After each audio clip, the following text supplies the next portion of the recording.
Hello, and thank you for taking the time out of your very busy schedules to join me today. I hope that there is something within this that is a benefit to you or to somebody that you know. Please like, subscribe, and share this video. We can also be found on Minds, Gab, um, Getter. So feel free to communicate with us through those. I don't have Twitter because, well, in my day, Twit meant an idiot. So I don't do Twitter. So today, I wanted to say, I wanted to look at Biden and the idea of printing the $1 trillion coin. So far, that's been tabled, but I want to look at it again and kind of look at some of the consequences as well. Biden wants to mint $1 trillion coin to avoid the debt ceiling costs being raised. America produces $22 trillion a year. The economy produces that much money, and the politicians can't balance the budget to send $5 million to Pakistan for transgender studies. You gotta be. No, it really happened. So there's a reason they like to pass these omnibus budget, quote unquote, budget bills, but we'll get into that. Let's not forget that what the American people already paid for this past year, and their part of the debt costs how much? You think because that you make like $40,000 or less a year, you're immune to these new taxations that are coming through?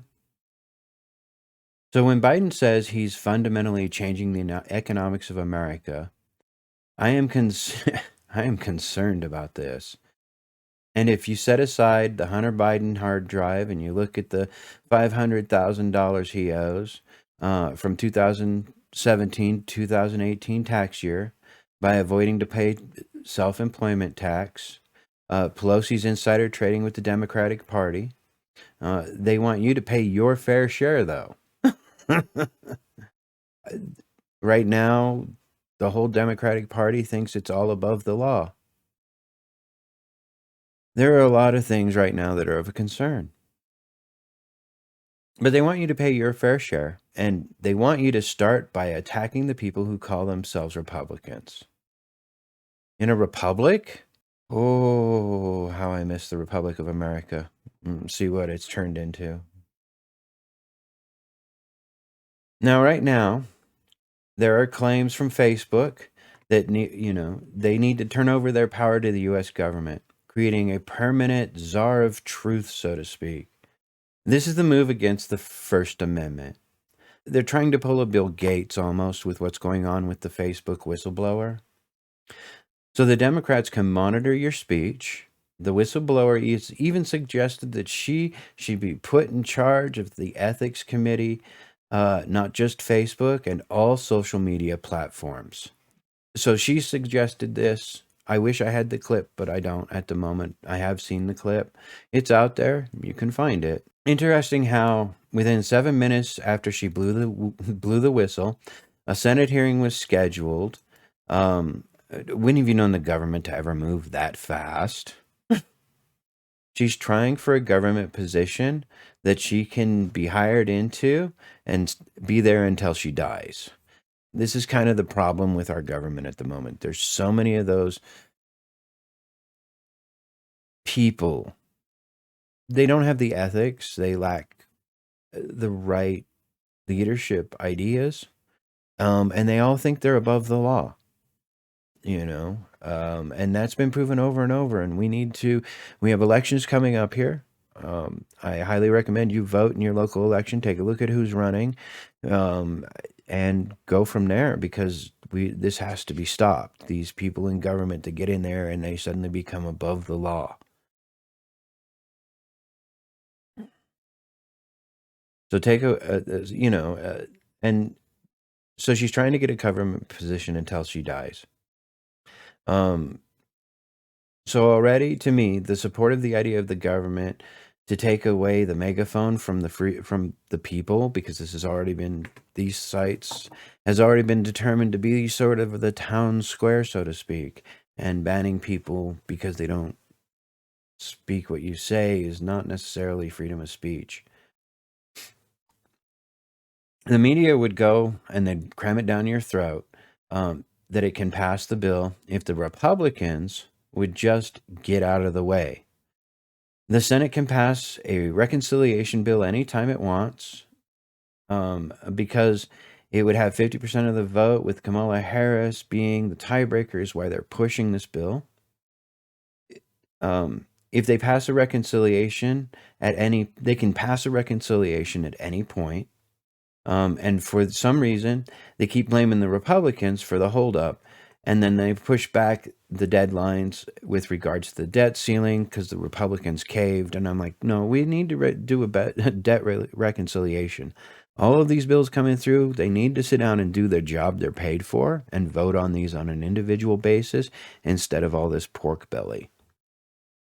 And then we have Biden talking about getting rid of the filibuster so that these things can be rammed through. I mean, so obviously the Republicans in office right now aren't much better. We need new leadership. We need to get rid of all of these people that are currently in government and just basically start over. So what is a reconciliation?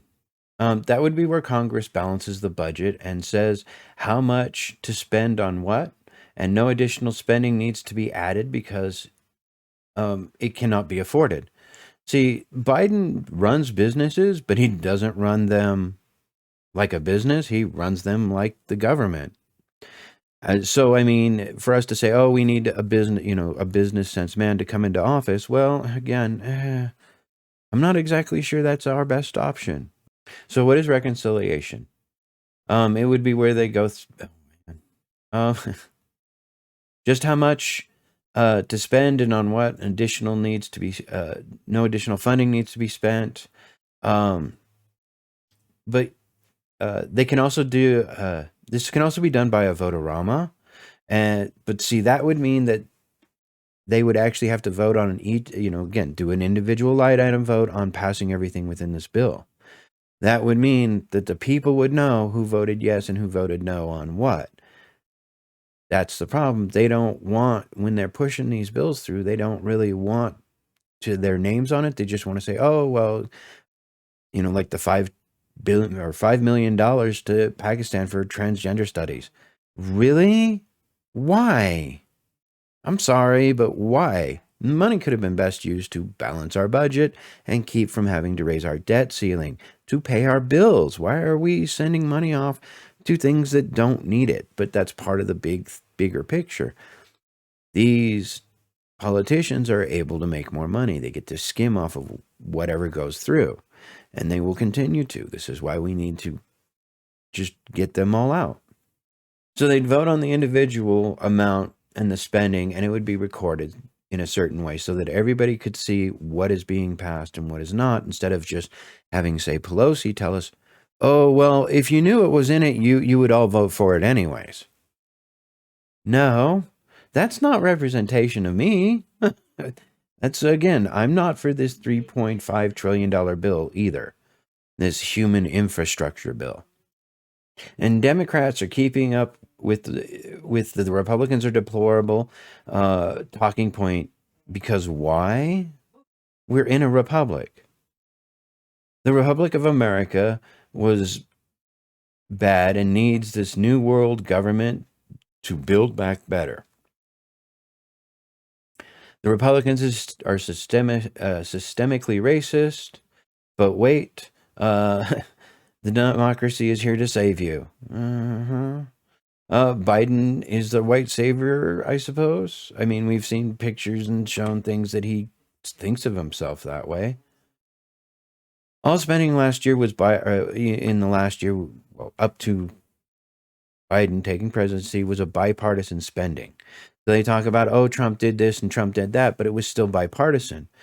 This is not only not bipartisan, but they're even attacking members of their own party, saying they need to get in line too. Just those two, how just two people can hold up this bill. And it's like, it's not. It's 52 people are holding up this bill.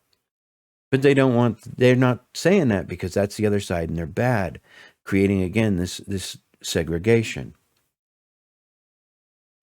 So as Biden says, Republicans just have to let the Democrats do their job and get out of the way. And I'm going, well, what's this job? See, that's the whole point. These people have never worked. They've never had to live at even $60,000 a year and know what that's like, or less. But they can decide what's best for you. Especially in a capital economy, it doesn't work well. One of the things about raising the debt ceiling is to increase future spending without having to worry about it. And that's part of the Democrats' plan, is to continue just keep spending and spending. Inflation is going to continue to rise, and your grandkids are going to be owing so far in debt that they're basically just slaves to the system that is supposed to be systemically racist. I thought it was a system that aspired men to be better than they are. What happened? Where did we lose it? So printing a trillion dollar coin is just a few steps away from printing money. This is why you hear the saying, money machine goes burr. Democrats are saying that the debt limit ceiling is an attack and should be thrown into the trash pile. The way it used to be, Congress told the government just how much funds it could appropriate, and Congress had to tell the government just how to spend that money and how to use that money. That was the case from 1797 all the way up to 1910. During World War I, there was a blanket ability to take out debt, and that's where all of this really started. And in the 1970s, they tried to effectively get rid of the debt ceiling, and that was walked back in the 1990s, where they had gotten rid of the debt ceiling. Then the debt ceiling was returned in the 1990s. And they want to get back to where the Democrats don't have to worry about how much money it spends. The Democratic Party, it's going to be there anyways because it can print its own money. Ho, ho. The Democrats don't want to worry about how much money they're spending. Inflation is not going to go away anytime soon. We can simply print a $1 trillion coin, and the debt ceiling is avoided if they do so.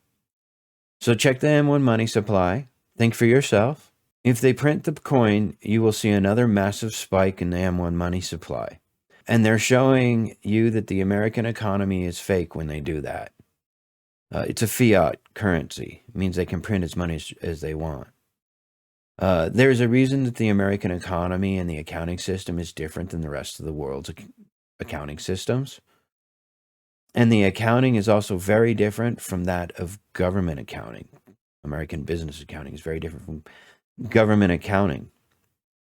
That's why Mr. Biden says that it's not going to cost anything, or they don't consider, creating the $1 trillion coin. Because again, it's not going to cost anything because I can just print the money.